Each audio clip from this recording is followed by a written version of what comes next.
the aggregate demand and the aggregate supply, right? So the aggregate demand is a downward slope curve, and then short run aggregate supply, look at here, short run, make sure you understand. So short run aggregate supply is an upward slope, right? But in terms of aggregate supply, we also have a long run aggregate supply. So long run aggregate supply is here. So it's a straight line. Make sure you understand why. To summarize the difference between short run here, let me use my pen. To summarize, in the aggregate supply, there's a difference between short run and long run, right? So in the short run, price matters to how much you produce. Why? Because there's sticky wage. In the long run, there's no sticky wage. So in that sense, the differentiation between long run and short run is whether wage are sticky or not. Or put differently, just says in the long run, so you have given the market enough time to adjust. Right? So hence in the long run, the output is going to be independent of the price. But then, so what determines your potential output is going to be determined by capital, labor, technology. Right? But in the short run, the aggregate supply is going to depend on the price. Again, because of sticky wage. Make sure I understand what is sticky wage. Right. Now, we almost there. That means, in a sense, we are going to have a theory to understand the fluctuation of price and the GDP. So that's the key, right? So before we go there, so we just one step, okay? Look at the possible scenario where we are in the economy, and then to see how the economy is going to respond, right? Look at here. Look at here. We could end up with point A1, but again, so why we end up with A1? So this is coming up very soon, okay? But now let's see, so if we are at A1, what happened? If we are at A1, look at in this graph, so essentially we produce more than we can potentially produce. There's a gap. Actually, later you're going to see this is called an inflationary gap, all right? But anyway, so we produce more than we can potentially produce. Then the question is how the economy is going to respond. Because you produce more than you potentially produce, immediately means the unemployment rate is low. If unemployment rate is low, and then immediately means the wage must pick up. Does that make sense? It's because if unemployment rate is low, meaning jobs are plentiful, right? It's hard to find candidates. The only way you attract candidate is what? Is by raising wage. Does that make sense? Okay. So if wage raise, and then so that's going to put a downward pressure on the supply because it's going to become less profitable to provide to supply. Hence, the aggregate supply is going to shift to left.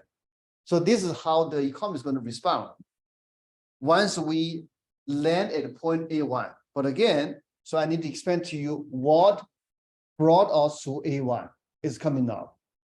Now there's other possibility. You are at here, this is different. Now at this new A1 again, so I need to explain to you why we end up with here. So now you take that for given. If we are here, and then so Y1 is what you produce is less than what you can potentially produce. Okay, immediate means unemployment rate is high. But immediately that just means which direction wage is going to move. If unemployment rate is high, it must move down, right? Why? Because there are workers lined up for jobs. They're willing to work for lower wage. Eventually going to push down. If wage falls, and then so that's going to be a good news for business. So they're going to move right. So hence eventually we are here. We are here. All right. So now before I show you the actual model, I mean, it's aggregate demand, aggregate supply model to understand the fluctuation. Now I'm going to show you two slides. So essentially to justify why we're doing this hard work or why I need to have a theory. The first slide is show you So this fluctuation indeed matters, and it matters a lot. Look at 1933. Because of this fluctuation, unemployment rate hits to 25%. That just means like 1/4% of America is going to hurt. Not only that, they hurt in a very deep way. Look at it here, real GDP dropped by 27%. That is average. Your standard of living dropped more than 1/4. This is just caused by the fluctuation. That's why we want to understand what causes the fluctuation. Does it make sense? Now put differently, if throughout the history, the worst recession brought us a unemployment of, say, for example, 2.5%. The worst recession brought us a real GDP drop by 0.27%. Do you think we should care? No. Why would we care? Is the question clear or no? Are you guys with me or no? So you said you see, okay, let me say it again, right? So this is very important. I'm saying, just imagine, if you look at American history, the worst recession we ever encountered only brought us an unemployment rate of 2.5%. And the real GDP only dropped by 0.27%. Then my question is, if that's the case, if that's the history, how history played out? Do we care about a recession? No. Why would we care? It's only less than 0.3%. It doesn't justify we spend so much effort to understand the cause, right? Because the basic scenario you can achieve is you just get rid of this 0.3% of loss, right? But the reality is, look at 1930. What happened in 1930? The income dropped by almost 1/3, and this loss for a decade. And 1/4% of Americans lost their job. So those are tremendous amount of pain to the economy. That's why we care. All right. As a matter of fact, so what do we study in this class? Okay, help the economy, help policymakers come up with good policies. That's why since World War II, our economy never fails in that terrible situation, except Great Recession. When we pick up or we recover very quickly. Even in 2020, when COVID-19 first hit, so many of us, I mean, as a macroeconomists, we thought this is going to be worse than Great Depression. But as a matter of fact, the economy bounced back very quickly. What is behind that is largely because we have a better understanding how macroeconomy works. This also to justify why should we care about what we discussed. Is it clear? Everything there's a reason, right? So why you study that? Because it matters a lot. If it doesn't matter to you, you don't need to study. That's it, right? Okay. This is the first slide. I kind of convince you why we study this. The other slides, again, we look at history, kind of just show you the key assumption or the key observation we have so far is valid, which is sticky wage. Again, so what is sticky wage? Just says the wage is not flexible to adjust. So that's going to lead to the short run aggregate supply curves upward slope, right? Okay, so now let's look at history. If you look at this graph, now look here, 2007, 2008, 2009. There's we call this the worst recession since Great Depression. Or in other words, this is the second worst in American history. Look at unemployment rate. This red line, the unemployment rate, we look at the left scale, it reached to 10%, but still it's better than Great Depression, right? All right, okay, so look at here, so unemployment rate high. Remember, if you can close your eyes, just think about, right? Because I don't want to get distracted, just close your eyes. If unemployment rise, if market flexibly adjusts, how would the wage is going to respond? Let me say it again. Unemployment rise. Lots of people looking for job. Okay, if the market can respond quickly, how would the wage going to respond? Increase or decrease? Decrease, right? So that's under the case when a market can flexible adjust. Now let's look at the data. So the green line, this actually happened in that time period. And the green line, we just look at the percentage of workers receiving the same wage for 1 year. Okay, and based on what we just discussed, so the percentage of workers receive the same wage, so presumably should fall, right? Because unemployment rate. Does it make sense? But look at it here. Instead of fall, it rise. All right. So that's kind of just tell you, indeed. So there's a sticky wage. The wage is not flexible to adjust to the change in macroeconomic condition. But certainly when I introduce sticky wage, I just ask a random student in my classroom, right? And you already taught me your experience. Because in reality, your wage rate is not like stock price, right? Usually it's good for at least 6 months. Right. Okay, so those are the things.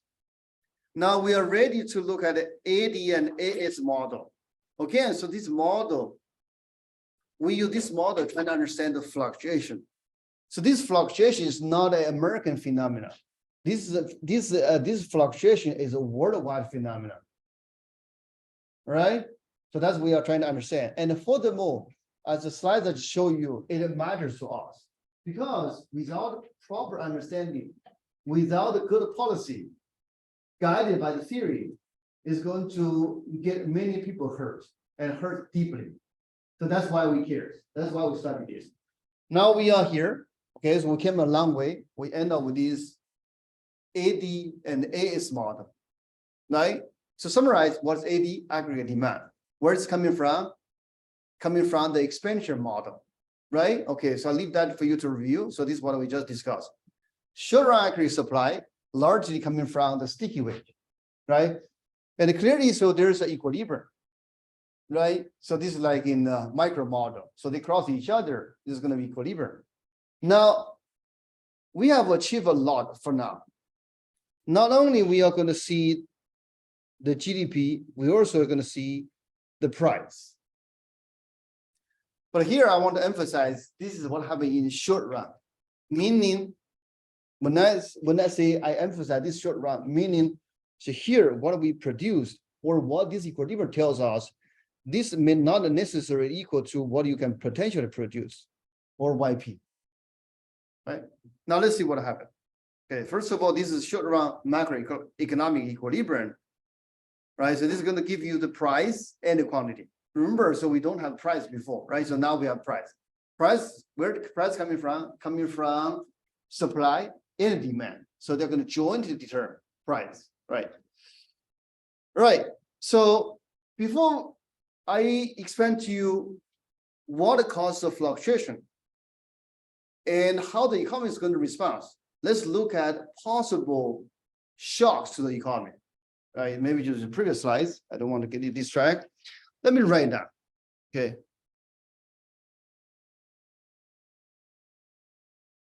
Shocks. Okay. So what kind of shocks you can think about? Just look at here. Meaning, so there's some disturbance to the economy. What you can think of based on what we have discussed so far. The unemployment. But unemployment, wait a second. Yes, we are very close. Let me give you a hint. So here we look at aggregate demand and aggregate supply. So this is the equilibrium. When we say shocks, you can think about something can move the curve. If the curve gets moved, and then we are going to end up with different quantity and price, right? Can you see that? So this is a shock I was asking you. What are the possible shocks can cause a shift in this diagram. Decrease what? Decrease wealth. Yes, this is the step better than unemployment. Yes, decrease wealth. But sorry, yeah, just one. So decrease wealth. So if we translate into the language like aggregate demand, aggregate supply, it's a shock to the aggregate demand or aggregate supply. Aggregate demand. Is it positive or negative? Negative. Okay, so this first we call it negative demand shock. Let me write down. Negative demand shock. Yes. New technology, very good. So new technology breakthrough is going to affect the supply or demand. I mean, it's primarily supply. Is it positive or negative? Positive, very good. So you can have positive supply. What else? We almost there. So now it's clear, right? So you have a negative demand shock. You can have positive demand shock. Negative supply shock, you have positive negative supply shock. Right? So finish the picture, right? I mean, two aspects. I need to finish the picture. Number one, so what this means, negative demand shock, like student mentioned, like a decrease in wealth. What can cause decrease in wealth? Financial market collapse, housing market collapse, right? Okay, what is the positive demand shock? So maybe like a housing market boom, right? Or in the next module, you can think about, say, for example, the President Biden decide issue a refund to us. That's also considered a positive demand shock. Does that make sense? Just suddenly each of us can get additional $5,000 to spend, but not in the short run. But certainly it's going to have long run impact. But in the short run, that's a free money. Does that make sense? So it's positive demand shock. Now supply shock, like you just mentioned, it's positive, like technology breakthrough. This is a positive demand shock. Okay. What's a negative demand shock? So 2020, the supply chain get shut down, right? So you cannot get the material you want. Like in order to produce chips, in order to assemble a car, that's considered negative demand shock. Okay, so those are 4 possible shocks. This is number one. I mean, it's aspect number one in terms of this diagram. Number 2, so essentially this 4 shock is going to exhaust. This is an abstraction. This is a simplification. Okay, so those 4 possible shocks is kind of including all possible shocks. In some sense, when you mention like unemployment, so yes, it can classify into one of those. But in unemployment is probably more like an outcome instead of a cause. Right? Right. And then this 4 is kind of leads to either the demand curve move or the supply curve move. And immediately you can see, so you're going to enter a different scenario or different state of the economy. Does that make sense? Yeah, we are getting closer. We are getting closer. All right, so now let's see. So this 4 type of shock, I think I already give to you, right? So let me just go this in details. Negative demand shock, meaning, so demand curve is going to shift to left. Right? First, look at what is the impact of a negative demand shock on price and quantity. Decrease in both price and quantity, right? Okay. Very good. Now, if the positive demand shock, the opposite is going to happen. Both price and the quantity is going to increase. Okay. Now the third one, supply shock. If it is a positive supply shock, like a technology breakthrough, the price is going to fall and the quantity is going to increase. They move in a different opposite direction. Right? Okay, finally, so if you have a negative supply shock, like again, what happened in 2020, right? But certainly, so 2020, not only we have a negative supply shock, we also have a negative demand shock. right? I want to make sure everyone understands. So what I just said. So in 2020, there was a negative supply shock. Do you understand that? How we understand there was a negative demand, negative supply shock?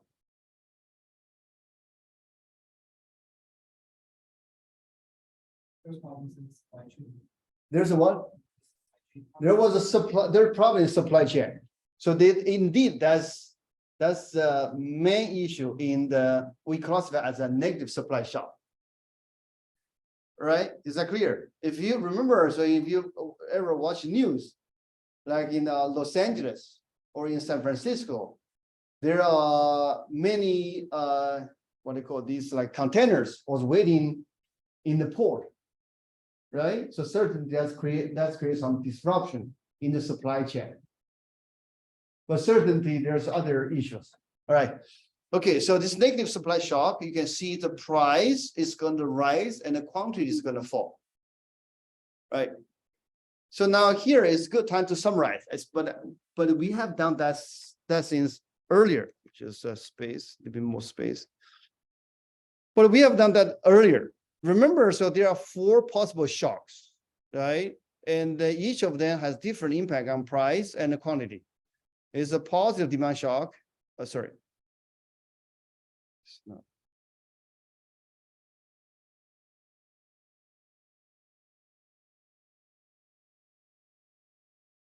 You have demand shock, positive or negative. You have supply shock, positive or negative. If it is a positive demand shock, both price and the quantity is going to rise. Okay. If it's a positive supply shock, price is going to fall, quantity is going to rise. These quantities, the price is going to rise, quantity is going to fall. Right? And then by looking at here, what we can say, or what we observe, or what we can conclude is that if it's a demand shock, usually price and the quantity is going to move in the same direction. Again, so what is price? So one way you can think about that is CPI, because this is aggregate price. What is quantity? Real GDP.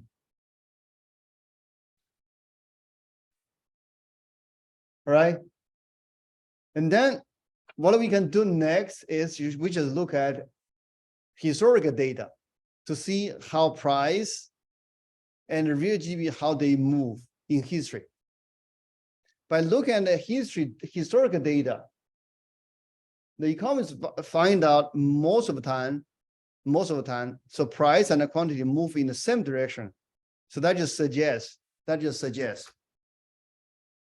most of the trouble was caused by demand shock.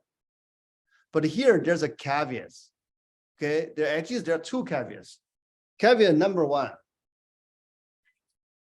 It doesn't mean supply shock never happened. It doesn't mean supply shock is not important.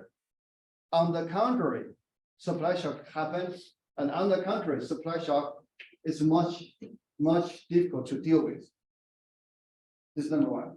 And number 2, everything we have discussed relies on the theory we have built up, right? But we cannot rule out the possibility. So the theory we have laid down may not be perfect. Okay, but this is going to lead for you to like a more advanced class to study. So this is only one thought of economic story or economic theory, but this is like a dominant, but not necessarily is perfect. Nothing is perfect. Is that clear? For now, let's just stick with this theory. And for now, let's focus on the demand shock. But clearly, so this slide is a warning sign. Supply shock happens, and supply shock can be very nasty. Okay, it is so nasty, and we even create a name for a negative supply shock. So it happened in 1970, and it was on the news again in 2022. This is called stagflation. Stagflation is a combination of 2 words. Stagnant means we are not growing. Inflation coming from inflation. So that just means what? So you have price rise and the real GDP falls, happen in the same time. So usually this is caused by, look at here, usually this is caused by a negative supply shock. Usually it's caused by a negative supply shock. We are in a recession, but at the same time, price rise fastly. Okay, so this is going to be a double hit to us because we don't like inflation, because inflation is going to hurt our purchasing power, right? We don't like recession because recession, people is going to lose their job, you're going to lose your income, right? So this is going to be a double hit, right? So this is called a stagflation. It rarely happens, but when it happens, it's very difficult. It's very difficult to deal with. Okay, in some sense, this is what we are facing now. Okay. All right. So yes, this happens during 1970s, right? All right. So now let's look at long run equilibrium so that we can understand the fluctuation. So what is the long run equilibrium? So essentially it just says the short run equilibrium coincide with long run potential. Let's go to the next slide. So what this means, first you have aggregate demand and short run aggregate supply. They are going to determine the equilibrium in the short run. How much you produce, what's the price level? When we in the long run equilibrium means, so the cross of these two curves, the cross of these two curves. So the cross of these two curves is going to determine two things, right? P, let's call it P star, and the Y star, right? So when we in the long run equilibrium, if and only if this Y star equal to YP. What is YP? YP is what you can potentially produce. You reach your potential. So this is in the long run equilibrium. Okay. So this is like one equilibrium on top of another equilibrium. So you need lots of coincidence. You need a lot of log. Most of the time, we are not in this long run equilibrium. Okay. Now the question is, why we are not in that long run equilibrium? What cause we off the track? And then particularly, we need to understand what would happen if we were hit or if we are not on track. Okay, when I say on track, it just says, okay, so here, this if our economy is operating on these dots, we are on track, we are on the trajectory. But most of the time, we are not. Now, there are two questions. What caused us off the trajectory? Number one. Number two, if we will pull off the trajectory, or we will push the outside of this dot, how the economy is going to respond. So there are two different questions, right? Now let's see. So certainty is caused by some shocks. And what are the shocks? There are four shocks we talk about, right? And for this class, we are going to focus on demand shock. Why we focus on demand shock? Is because in history, most of the fluctuation in price and the quantity indicates is largely more likely caused by a demand shock. That's the logic. Is that clear? Right. Now let's see. Just imagine we operate on the trajectory. Now, suddenly, if there's a negative demand shock, okay, what can be a negative demand shock? Example, if there's a collapse in housing market, right? So even 2020 is also part of a demand shock. Why? Because of the virus. Even without a government intervention, people is going to voluntarily choose stay at home. Does that make sense? So you may not want to travel, right? If you don't travel, if you don't go out to shopping or dining, and then the business is going to hurt. So that's a demand shock. That's a perfect example of demand shock. Does that make sense? But certainly 2020 is very complicated.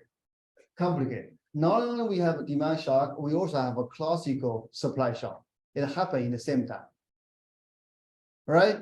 So for now, let's just focus on if there's only a demand shock. All right, is it clear? But if you look at history, it's probably not that easy to find a episode. You only have a demand shock. The most likely scenario is you have a shock to the economy, but primarily maybe 90% is coming from demand, but this is going to accompanied by like small supply shock. Is it clear? For now, let's just pretend you only have a demand shock. The demand shock pushes the aggregate demand curve to the left. Now, immediately in the short run, like say for example, in a few months, we are going to move from E1 to E2, right? So now you understand what brought us here, right? We have seen this before. No, we have seen this before. Okay, so to make sure, let's just go back to the earlier one. So we have seen this before, right? Before we introduce this aggregate demand, aggregate supply curve, right? So we have seen this before. But what is missing, or what we just added, is what? Essentially, we have, sorry, not perfect. We have a demand curve, right? And essentially, we originally, you can just finish this part. Originally, we were here, and now we just push to here. Does it make sense? Okay. But before I move to the slide we just came from, now just look at this slide. What do we learn from these slides? Once we hit A1, how the economy is going to come from? Sorry, how the economy is going to respond once we are in A1.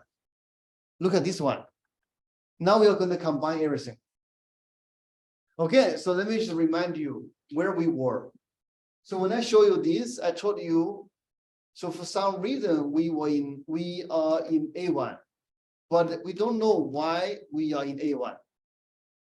But there, so what we study is once we are in the A1, somehow the economy is going to respond, right? So that's a part of clear.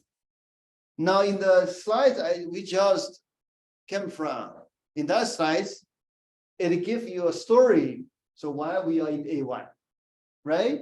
And what caused we end up with A1? Okay, just imagine 2020, the COVID, so it's forced you to stay at home. Does that make sense? Now we need to bring this insight we learn from these slides to the future slides, and then we have a complete picture. All right, so just please carry the insight here. So essentially what happens is, now once we are in A1, unemployment is high, eventually price is going to fall. Sorry, eventually wage is going to fall, supply is going to move on. Does it make sense? Okay, so now we go to the next, that's that particular slide.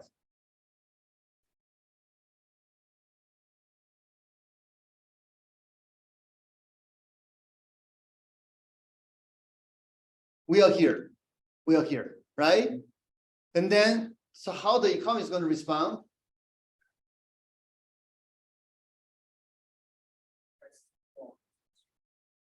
I'm sorry? Right, price is going to fall, so energy. No, wait a second. So I'm asking you now, we are in E2.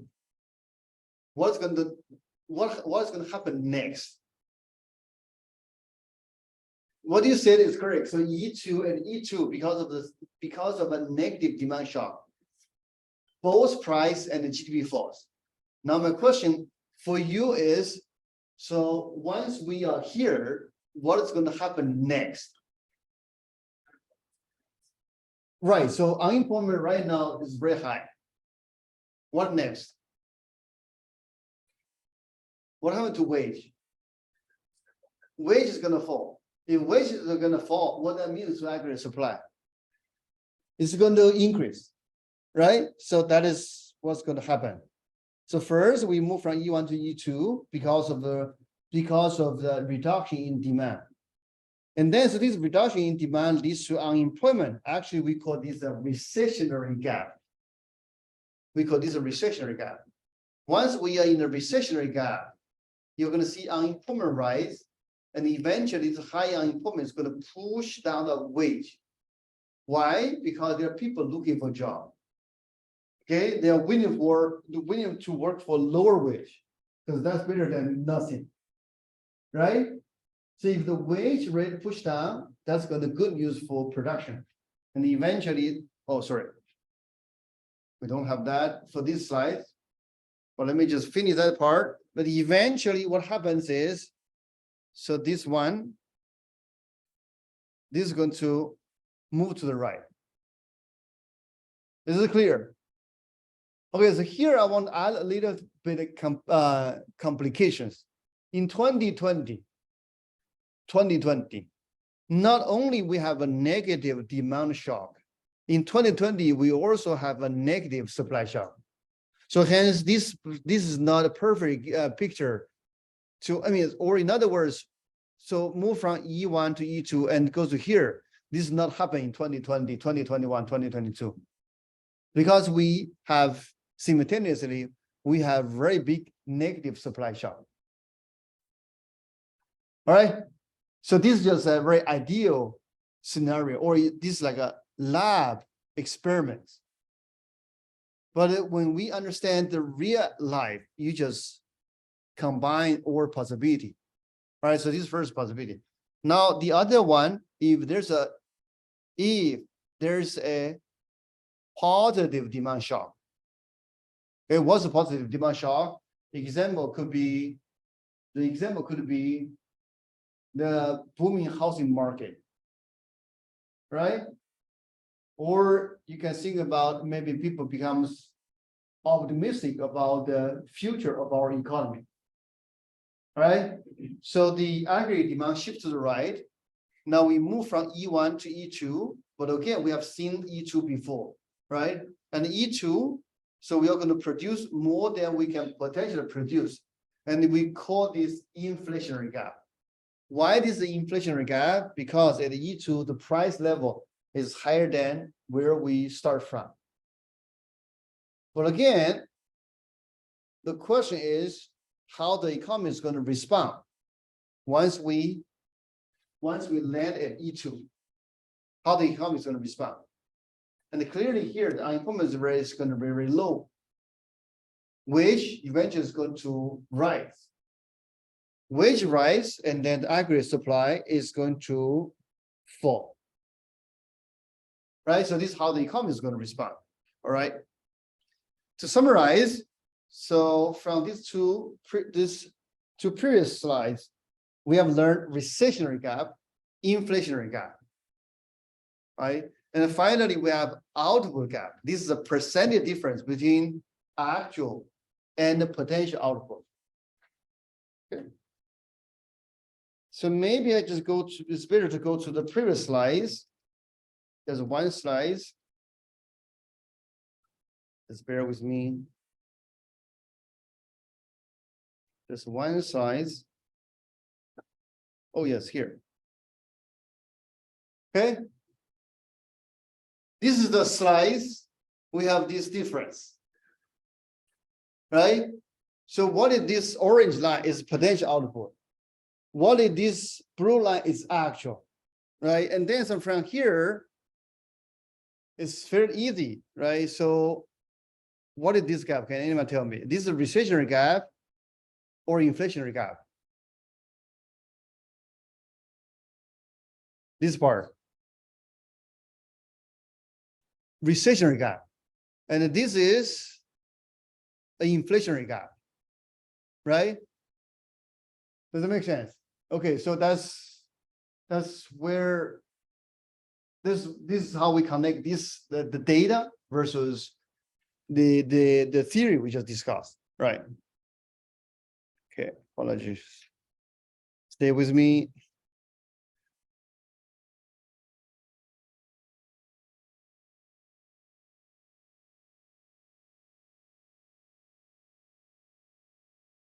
All right, so we have a look at this. Okay, so this is kind of replay what I just explained to you.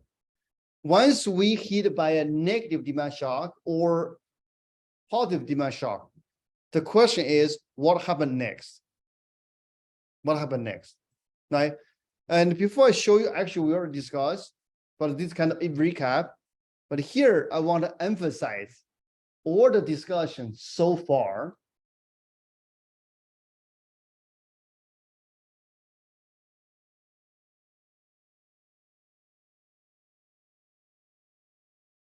No government response. No government response. Everything spontaneously happened in the market economy. Right? So this is the key. But certainly from the discussion, you can see there's a reason why we need the government to step in. But for now, everything happens spontaneously. All right? It happens spontaneously. But hopefully you're going to see there's a reason we need the government step in. So that's the whole point. Okay. Now let's first see how the economy is going to spontaneously respond. Or in other words, how the economy may create itself. Meaning to fix a problem. To fix a problem, right? What's the problem? You have a demand shock or supply shock. How you fix a problem, right? So this is after a positive demand shock, you have an inflationary gap, right? Now, how the economy is going to respond, or how the economy is going to correct its problem. It's because now you're going to have low unemployment, meaning the wage is going to rise, meaning that's going to put pressure on aggregate supply. The aggregate supply is going to push down. Right? So eventually we back to the long run potential, but end up with a higher price level. We move from E1 to E2. All right, it's clear. Okay, so can you tell,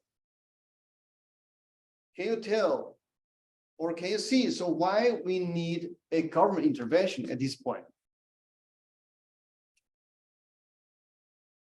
Or how the government intervention is going to help? Let's go slow. So now first we are in E2, right? Now without any intervention, the economy eventually is going to create its own problem and move from E3. Okay. Can you imagine how the government can help? And why we need the government help?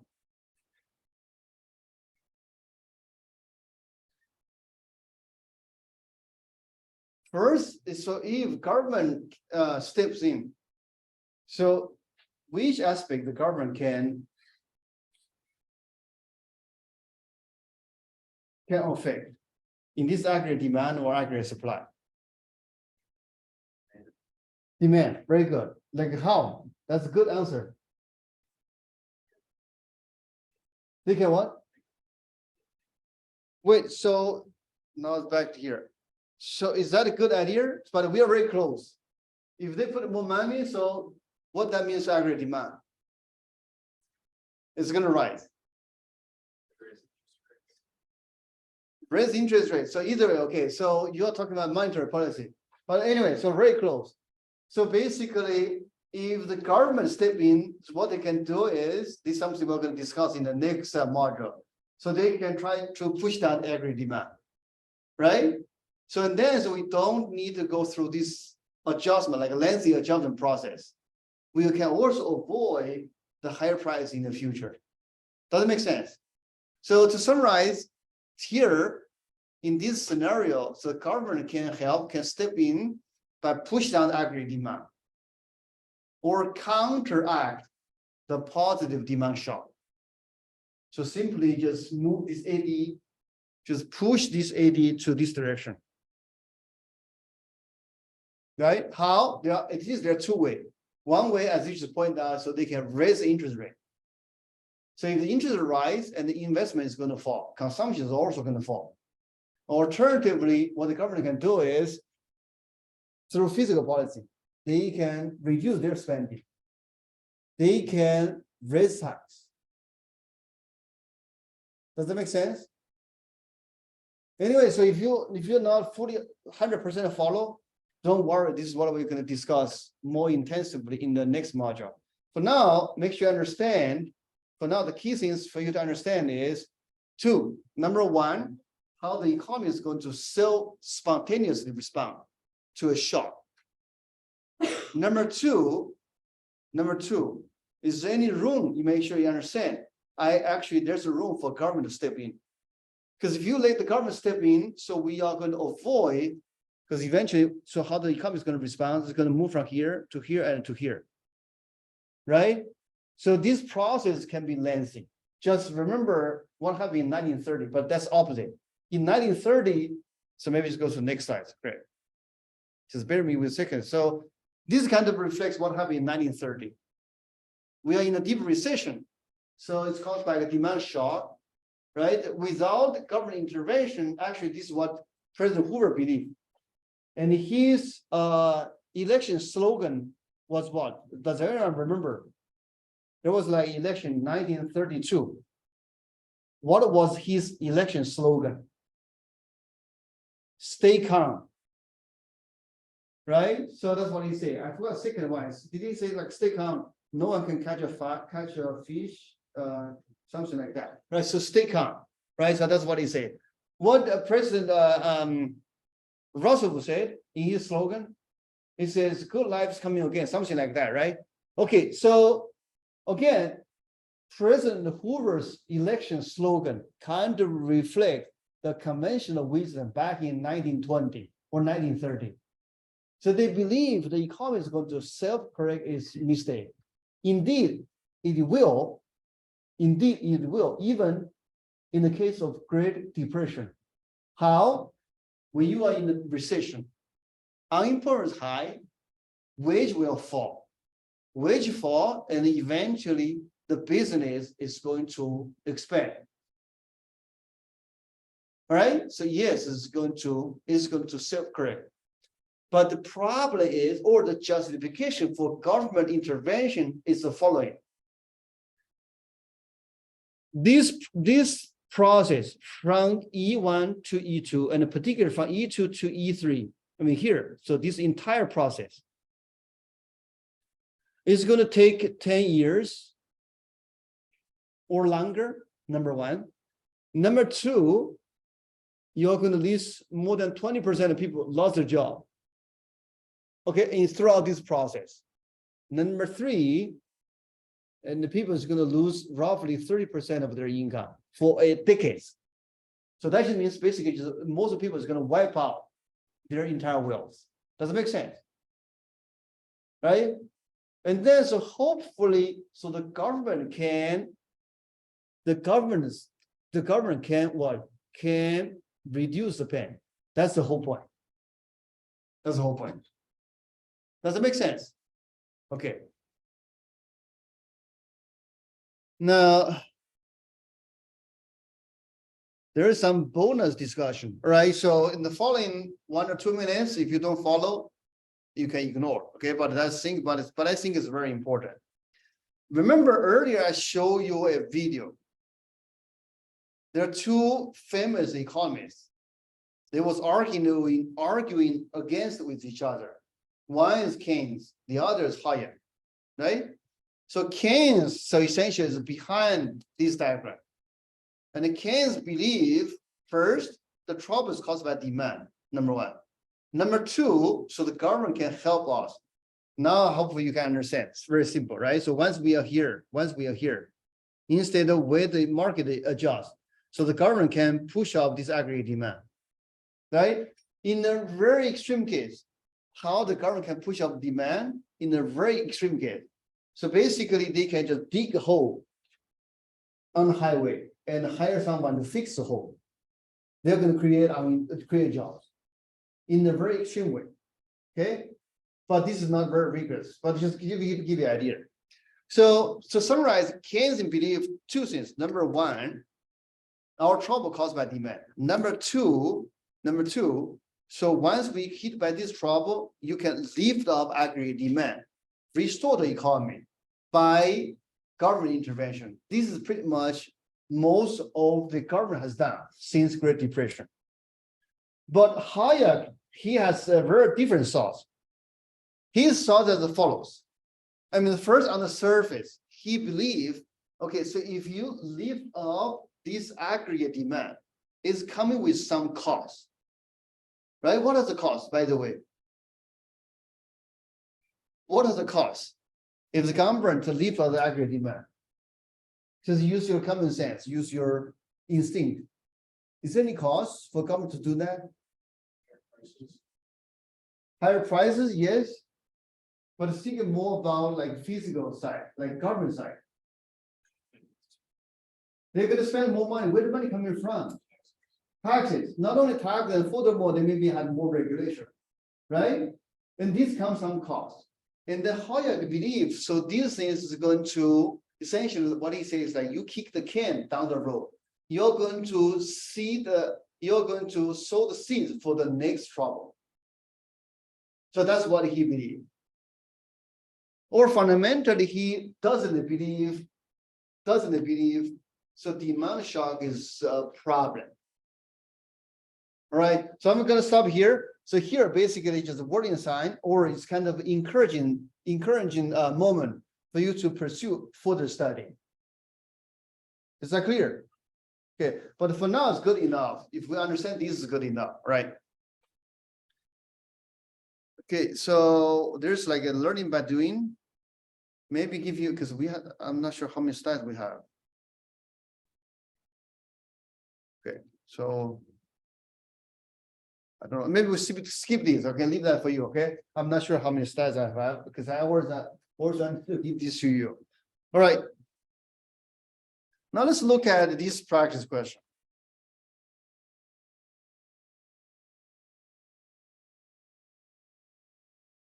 Suppose the economy is in short-run equilibrium. The level of real GDP is less than the potential GDP. Which of the following is true? First is in first. Here we assume is a demand shock, but in reality, this could cause by a supply shock. But for this class, or for in general for most macroeconomics, so we just focus on demand side. All right.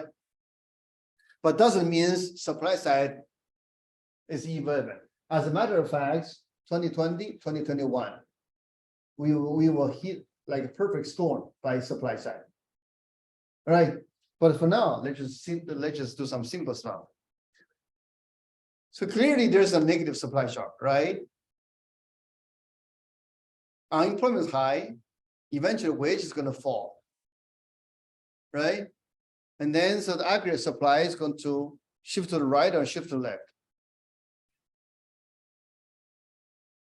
To the right. Okay, so that's essentially the answer is B. Okay. Now the other one, so the opposite, short run real GDP greater than potential. This implies now we are in an inflationary gap. Again, we focus on demand side, meaning there is a positive demand shock.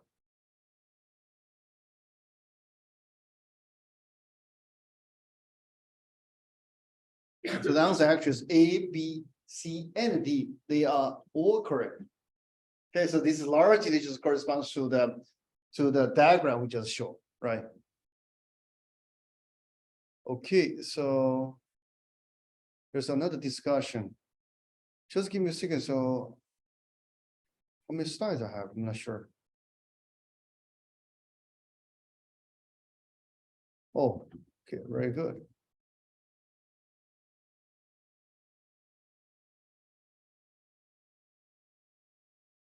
So given we have a little bit of time, so maybe give you 2 minutes to work this, not this one, because this one is probably not very interesting or not important. Let's go to here. I give you 2 minutes. You can work yourself or we work with someone else. Make sure you understand. So this is essentially the replay what we just discussed. Right.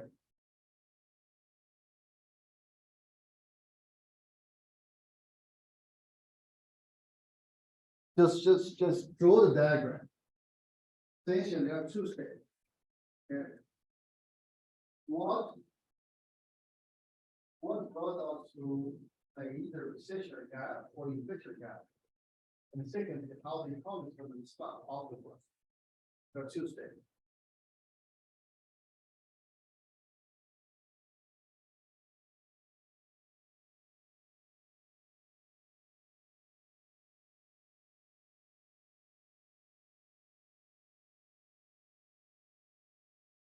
And then so I can give you, so while you are working, I can give you the sample questions.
All right, so do you have any problems? Thinking out. Okay. So let me know if you have any trouble to figure this problem out, okay? Are we good? Do you need me to replay? No? Anyone? We good? Okay.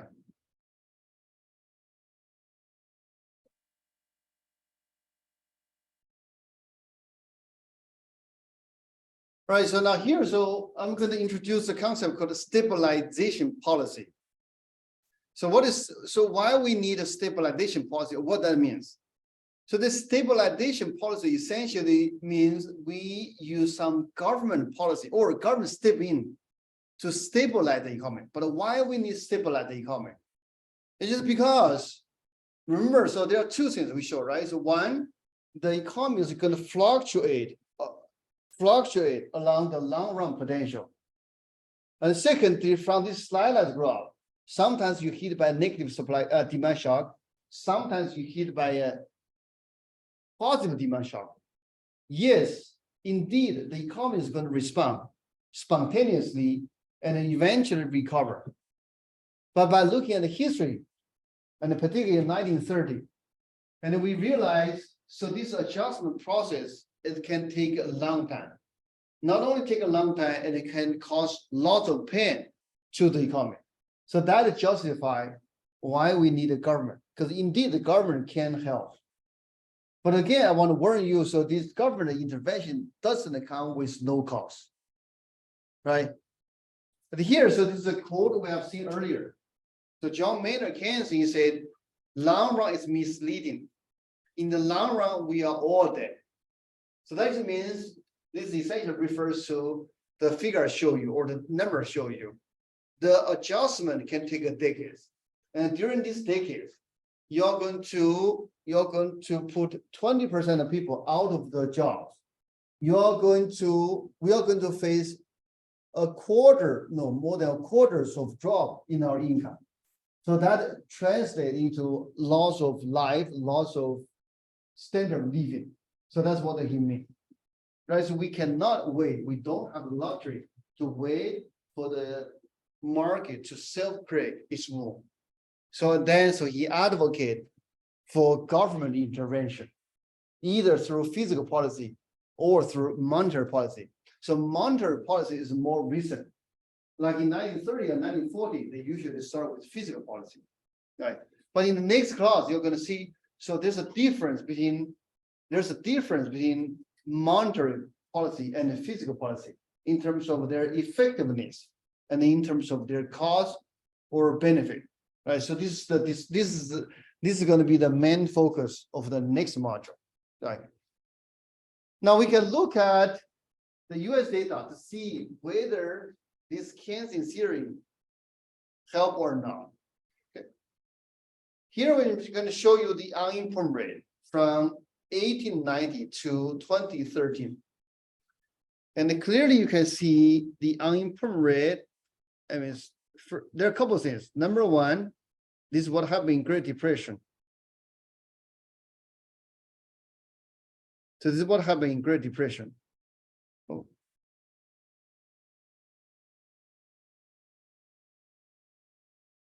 Okay, in Great Depression. This kind of inspired us to study macroeconomy, right?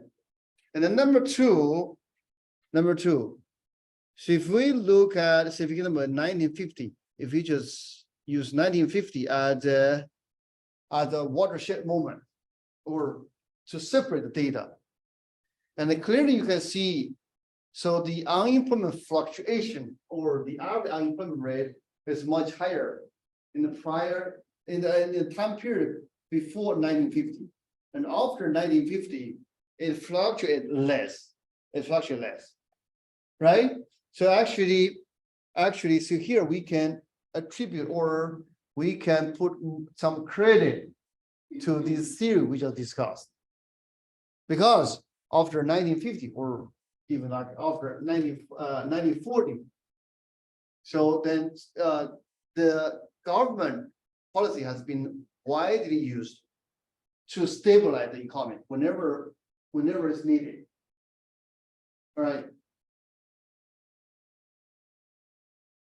Okay, so close this part. I want to emphasize negative supply shock really pose a policy dilemma. So we can just draw the diagram to understand why there's a dilemma. Okay.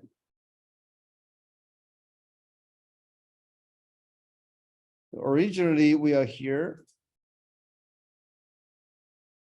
If there's a negative supply shock, we will go to here. Right? And compare with the original equilibrium, you can see price is higher. Output drops. Can you see that? So this is, let's label them. This is called E2. This is after a negative supply shock. This is E1. Right? So compare E2 to E1, you have higher price, you have lower output. So this is where the name coming from, stagflation, because you are in a stagnant economy and you have inflation. This is called a stagflation. This is what we are worrying about right now. Now this is going to pose a challenge to the policymaker. And here's in the background, this is the former chairperson of the Federal Reserve. I should replace this with Jay Powell. Okay. Anyway, now, if the government trying to stabilize output, again, so the tool mainly coming from demand. So that's what we have. Meaning what? Meaning we must lift up this aggregate demand. Does that make sense? Because if you lift up aggregate demand, you can see you're going to go to here. You're going to get rid of the recession, right? So now if we just lift up demand, you get rid of recession, what probably you're going to have? You're going to have E3. And what's the problem in E3? You're going to have more inflation. And this inflation, by the way, the inflation can easily get out of control. And this inflation get out of control, and then so you can potentially have like hyperinflation. Actually, there was a question from a student last week. I'm not sure it's in your class, in the other class, asked about whether the US is facing the risk of hyperinflation. My answer is no. Why is no? Is because the policymakers, they are very cautious. They are very resolute to dealing with the inflation. Look at here. Look at here. So if they want to get rid of recession, they can push up the aggregate demand, but end up with further inflation, right? On the other hand, if they want to deal with inflation, again, so you are comparing E2 to E1, and what they can do, they can just push down the aggregate demand, right? If they push down the aggregate demand, they can get rid of the inflation, but then end up with recession. Currently, that's what the government is doing, or the central bank is doing. So they're willing to let the economy face a recession, but they want to push down the inflation, because the inflation has more long-term damage to the economy. They are willing to sacrifice, or they're willing to endure a recession, but they want to get rid of recession. But anyway, here the message is, so if we are hit by a negative supply shock, okay, so we end up with stagflation, and this stagflation poses a serious challenge to policymakers. They're going to face a dilemma, right? But as I just explained to you, the policymaker, at least in the US, I think most advanced economy means like rich country, the policy choice they decide to choose or to follow is the priority is to push down inflation. They are willing to take a recession, right?